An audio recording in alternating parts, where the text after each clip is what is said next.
Maayinaamaaritti balaa kirkira lafaa mudateen namni 144 yoo lubbuun darbu nama 700 ol irratti ammoo miidhaan salphaa fi cimaan akka mudateefi akkasumas namoonni dhibbaan lakkaa'aman tana buuteen isaanii dhabamuu oduun galgala kaleessaa bahee ni agarsiisa. Muummeen ministeera Itoophiyaa gita isaanii Maarkoo Ruubiyoo waliin mari'achuun dhagahame. Ashamaa harka fuunee kabajamtootaa fi jaalatamtoota hordoftoota keenyaa oduu kanaa fi kanneen biroo qabannee isiniif dhiyaanneetiin jirra. Hanga xumuraattiin waliin akka turtan isin affeerra. Daangaa naannolee kibba Itoophiyaa fi Oromiyaatti haleellaa fi ajjechaa hidhattootaan raawwatamu furuudhaaf mariin geggeeffamuun himame. Daangaa naannolee kibba Itoophiyaa fi Oromiyaatti haleellaa fi ajjechaa hidhattootaan raawwatamu hundee irraa furuudhaaf mariin bulchiinsota godinaalee Gujii Lixaa, Koree fi Burjii hirmaachisee guyyaa kaleessaa hirmaatamuun himeera. Haaluma kanaan sababa rakkoo nageenyaa daangaa naannolee kibba Itoophiyaa fi Oromiyaatti mudatuuf daandiin naannolee lamaan wal qunnamsiisu yeroo dheeraadhaaf erga addaan citee booda konkolaattota fe'umsaaf banaa akka ta'u murtee irra gahuun himameera. Daandiin Keellee Dillaa tajaajila idileef banaa akka ta'u waliigalteen kan dhagahame marii hooggantoota godinaalee fi aanaalee wal duraa duubaadhaan kanneen wal daangessan akkasumas hawaasa gama lamaanii irraa filataman gidduutti taasifameen ta'uu Kominikeeshiniin godina Koree beeksise. Dabalataan fedhii waloo nagahaa fi misoomaaf qaban ibsuudhaan wal dhabdeen walitti bu'iinsa kaasuu akka dhaabbatuuf seera yakkaa gurmaa'e irratti bahu cimsee akka hojiirra oolus gaafataniiru. Hoogganaan biiroo nageenyaa fi tasgabbii naannoo kibba Itoophiyaa obbo Waganee Bizuna waltajjii marii kanarratti haasaa yeroo taasisan daandiin Keellee Dillaa geejjiba fe'umsaa banuudhaan walqunnamtii fi misooma dinagdee naannolee lamaanii gidduutti murteessaa akka ta'e kaaheera. Itti dabaluudhaan dhimmoota mariidhaan walii galtee irra hojiirra oolchuudhaan caasaan hundi naannoo bilisaa fi giddugaleessa ta'e hojiidhaan nageenya qindoominaan qabu irratti hojiirra ooluu danda'a jechuudhaan dubbateera. Daandii kana irra akkaataa yeroo hooggansa caasaa fi qaamota nageenyaa akkasumas raayyaa ittisa biyyaa kaa'een kaleessa irraa eegalee tajaajila geejjibaa fe'umsaa banaa akka ta'u eeruudhaan seera maleessitoonni naannoo sanatti namoota ajjeesuu fi qabeenya saamaa jiran maqaa Koree fi Burjii akkasumas Gujiitiin daldala hojjetan gara mana isaaniitti akka deebi'anis dhaamaniiru. Akkasumas sochiin farra nageenyaa hariiroo hooggansa amma eegalame booressuudhaaf hojjechaa jiru waan jiruuf caasaan nageenyaa of eeggannoo gochuu akka qabus beeksiseera. Bulchaan olaanaan godina Koree obbo Taarraqany Baqqalaa gama isaaniitiin mootummaan nagaa waaraa ijaaruudhaaf kutannoo qabaachuu isaa irra deddeebiidhaan isaan ibsu yommuu ta'u, bulchiinsonni godinaalee biroo waliin hariiroo hawaasaa cimsuu fi nageenya mirkaneessuun tattaaffii walta'iinsaa gochuun barbaachisaa akka ta'e dubbateera. Ajajaan raayyaa ittisaa federaalaa kutaa 37ffaa Koloneel Kaasahee Tagany jalqabbii ijaarsa nagahaa kana keessatti hirmaannaan hawaasaa bu'uura barbaachisaa ta'uu yoo eeran balaa nageenyaa dhufu hir'isuudhaaf tumsi hawaasaa hunda barbaachisaadha jedhame. Caasaaleen hundi olaantummaa seeraa kabachiisuu fi tooftaalee waliigaltee irra kan ooluu fi kan waliigalaa hojiirra oolchuun haala nageenya qabu misoomaa fi mijataa ta'e uumuudhaaf waamicha taasisen. Uummataa fi humni waraanaa waliin gurmaa'aniin nagaa waaraa ijaaruudhaaf abbootii amantaalee gahee isaanii baachuu akka qabanis dhaamaniiru. Naannoon kun kanaan dura irra deddeebiidhaan walitti bu'iinsa uumameen lubbuun namoota hedduu galaafachaa kan ture yommuu ta'u, naannoo kibba Itoophiyaa godina Koree aanaa Korgaa jedhamu keessatti onkololeessa 14 bara 2024 qonnaan bultoonni 3 rasaasa hidhattootaan itti dhukaafameen ajjeefamuu fi ajjechaan kun kan raawwate yeroo qonnaan bultoonni kanneen ganama gara lafa qonnaa isaanii deemaa jiranitti akka ta'es kanaan dura gabaafamee ture. Namoota taatee kana ijaan argan hidhattoonni ajjechaa kana raawwatan naannoo Oromiyaa godina Gujii Lixaa irraa akka ce'anis kan dubbatu yommuu ta'u, haaluma wal fakkaatuun muddee bara 2024 kana keessa naannoo kibba Itoophiyaa kana keessatti hidhattoonni haleellaa godhaniin raawwiin qonnaan bultoonni 2 kan ajjeefaman yommuu ta'u, haala suukanneessaadhaan akka ajjeefamanis kanaan dura gabaafamee ture. Muummeen ministeera Dr. Abiy Ahmad ministeera dhimma alaa Ameerikaa Maarkoo Ruubiyoo waliin mari'atan. Ministeerri muummee Itoophiyaa Dr. Abiy Ahmad ministeera dhimma alaa Ameerikaa Maarkoo Ruubiyoo waliin bilbilaan mari'achuu isaanii waajjirri dhimma alaa Ameerikaa beeksise. Dubbi himaan ministeera dhimma alaa Ameerikaa Taamee Biruus ibsaa kaleessa baaseen Maarkoo Ruubiyoo ministeera muummee Itoophiyaa Dr. Abiy waliin bilbilaan haasa'uu isaanii himeera. Maarkoo Ruubiyoo fi ministeerri muummee Itoophiyaa Dr. Abiy gidduutti bilbilaan kan taasifame kun adda durummaadhaan dhimmoota waloo biyyoota lamaan dursa kan kennan irratti kan xiyyeeffate ta'uu dubbi himaan kun waajjirichaan akeeka kenneera.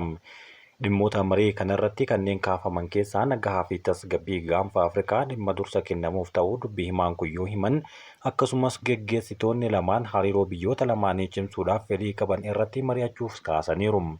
Maarko Ruubiyoon biyyi isaanii Ameerikaan nagaa fi badhaadhina Itoophiyaatiif deeggarsa taasiftu cimsitee akka itti fuftu ministeera muummee Dr. Abiyyi Ahmadiif mirkaneessuu isaaniin dubbii himaan waajjira dhimma alaa Ameerikaa kun katabeera.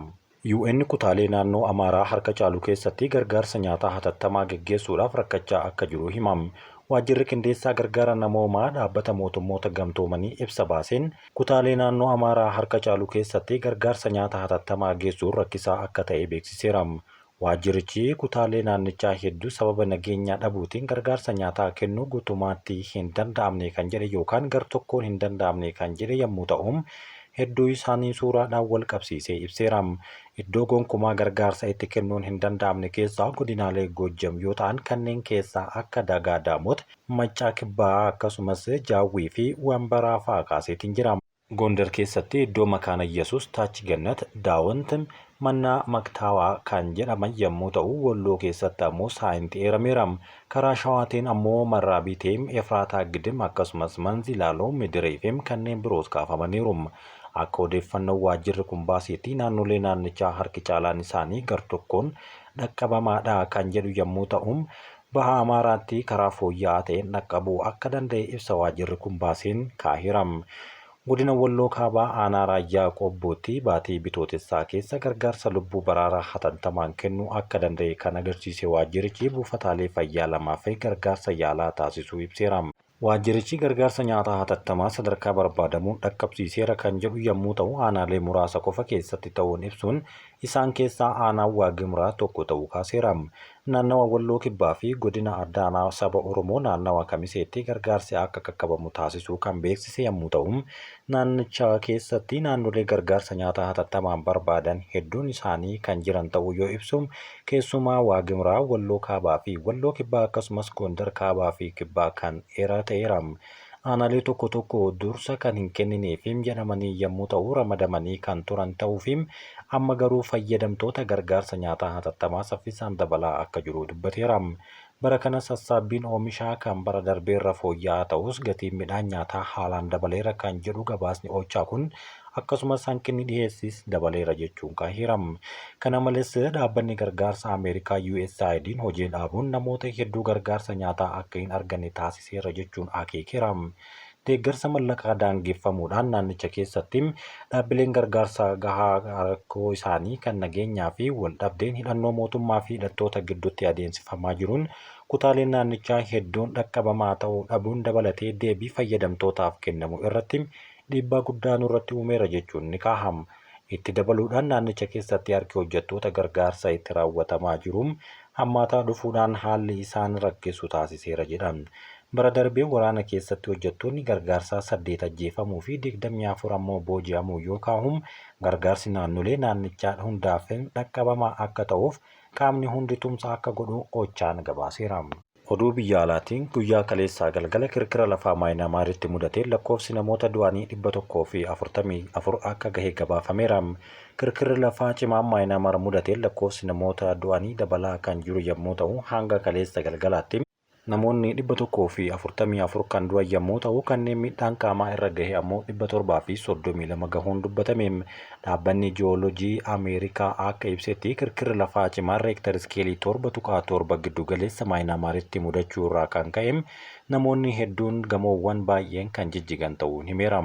Kirkirri lafaa Maayinaamaar kun hanga biyyoota ollaa kanneen akka Chaayinaa fi Taayilaanditti kan dhagahame yommuu ta'u, Taayilaanditti gamoon jigee hanga namoonni 3 du'aniiru yoo jedhu magaalaa guddoo Taayilaandii kan taate Baankok keessatti gamoowwan jijjiganii daandii irratti babbaqaqe jechuunis dubbateera. Qondaalli poolisii Keeniyaa Haayititti bakka buuteen isaa dhabame ajjeefamuun ibsame. Qondaaltota poolisii Keeniyaa kan qaama humna nageenyaa idil addunyaa ta'uudhaan Haayititti bobbaafame keessaa tokko haleellaa miseensota wambadee taatiin irratti raawwatameen ajjeefamuu isaa manni maree ceehumsa biyyattii ifa godheera. Haleellichi erga raawwatameen booda jalqaba irratti achi buuteen isaa dhabamuu isaattu gabaafame. Miseensi poolisii goota kan nageenya dhabuu irratti humnoota Haayitii cinaa dhaabbachuudhaan qabsaa'uudhaaf of kenne akkasumas kan egeree fooyya'aa ta'eef aarsaadhumaa kaffaledha jechuun ibsi mana maree ce'umsa pirezidaantii Haayitii irraa ka'eem himeera. Qondaalli poolisii du'e kun maqaan isaa Beneedikt Kaabiruu kan jedhamu yommuu ta'u adda baafamuun isaa himameera. Haati qondaala kanaa akka miidiyaalee biyya keessaatti dubbatteetti miidhaan irra kan ga'ee fi miiraan akka isheen liqinfamtes dubbatteerti. Pirezidaantiin Turkii Rasiib Xayyib Erdogaan Itoophiyaa fi Somaaliyaa gidduutti nagahaan akka bu'uuf deeggarsa nan taasisa jechuun waadaa gale. Pirezidaantiin Turkii Rasiib Xayyib Erdogaan adeemsi Itoophiyaa fi Somaaliyaa gidduutti eegalame hanga nagaa waaraa fiduutti deeggarsa isaanii akka itti fufan beeksiseera. Pirezidaantii Erdogaan kana kan ibsan wayita pirezidaantii Somaaliyaa Hassan Sheikh Mohamud kamisa marii isaanii yeroo taasisanittidha. Sababa walii galtee wal hubannoo Itoophiyaan Somaalilaand waliin bara darbee taasifteen muddama keessa kan seenan Itoophiyaa fi Soomaaliyaan jaarsummaa pirezidaantii Turkiitiin marii Ankaraatti taasifameen rakkinicha furuudhaaf walii galtee irra gahamee ture. Dureewwan lamaanis walitti dhufeenya Soomaaliyaa fi Itoophiyaa gidduu jiru akkasumas dhimmoota qaxanichatti idil-addunyaa irratti mari'achuu isaanii Daayirektarri Koominikeeshinii Turkii ibsa godheera. Turkiin nageenyaa fi tasgabbii Soomaaliyaatiif iddoo olaanaa akka qabdu dubbatti. Akkasumas deeggarsa biyyi isaanii Soomaaliyaa tokkummaa daangaa ishee fi misooma dinagdee isheetiif taasiftuu akka addaan hin kunne pirezidaantichi kan mirkaneesse yommuu ta'u, akkasumas adeemsi Itoophiyaa waliin eegalame hanga nagaa waaraa fidutti hanga tasgabbiin mirkanaa'utti deeggarsa cimaa akka taasiftu biyyattii waadaa galteerti. Jaarsummaa pirezidaantii Turkii Rasiib Xayyib Erdogaaniin waliigaltee Ankaraa Itoophiyaa fi Soomaaliyaa gidduutti akka lakkoofsa Itoophiyaatti muddee 2 bara 2017 gahameen biyyoota waggaa tokkoof jechaan wal lolaa turan garaagarummaa isaanii mariidhaan furachuuf waliirra gahaniiru jechuun gabaafameera. Oduu biraatiin Kooriyaa Kaabaa yaalii jalqabaa diroonii balleessitee badduu AI'dhaan hojjettu daawwatan. Hoogganaan Kooriyaa Kaabaa Kim Jong-un diroonii haleellaa raawwattee achumaan ofiis baddu kan hubannoo namtolchee AI'dhaan hojjettu haaraa wayita daawwataa jiranitti suuraan kaafame miidiyaalee mootummaatiin gadhiifameera. Suuraaleen guyyaa itti kaafaman hin eeramne garuu eejensii oduu giddugaleessa Kooriyaatiin kan mootummaatiin bahuun himameera. Suuraaleen kunneen Kim bakka balalii konneenitti yeroo argamanii fi qondaaltota waliin diroonii osoo daawwatan suuraa kaafameera. Kim karoora kana kan bara oomisha meeshaalee kanaa babal'isuudhaaf waliigaluu isaanii dubbatee ture. Xiinxaltoonni akka jedhanitti qondaalli kun yookaan guddinni teeknooloojii amma mul'ate kana tarii kan gargaarsa Raashiyaatiin argame ta'uu hin oolu jechuun shakkii qaban ni barreessu. Kooriyaa Kaabaa yeroo dhihoo asitti loltoota ishee Raashiyaadhaaf eeruun Yukureen keessatti Mooskoo gargaaruun lolaa akka jirtu gabaasaaleen garaagaraa ni agarsiisa. Daayirektarri ol'aanaan dhaabbata imaammata teeknooloojii Koorneel Biruuks fi ogeessi diroonii Jaams Paatoon Rooters namni jedhamu diroonii waraanaa kun firii walitti dhufeenya cimaa hooggantoota biyyoota lamaanii gidduutti waggoota dhihoo as uumame jechuun kaahiira. Kooriyaan Kaabaa jalqaba irratti dirooniiwwan jiraachuu isaanii kan ibsite turte yommuu ta'u, hagayya bara 2024 keessaa bakka xiyyeeffannaan isaanii kufuun caccabetti himteerti. Kabajamtootaa fi jaallatamtoota hordoftoota keenyaan waliin waan turtaniif galatooma.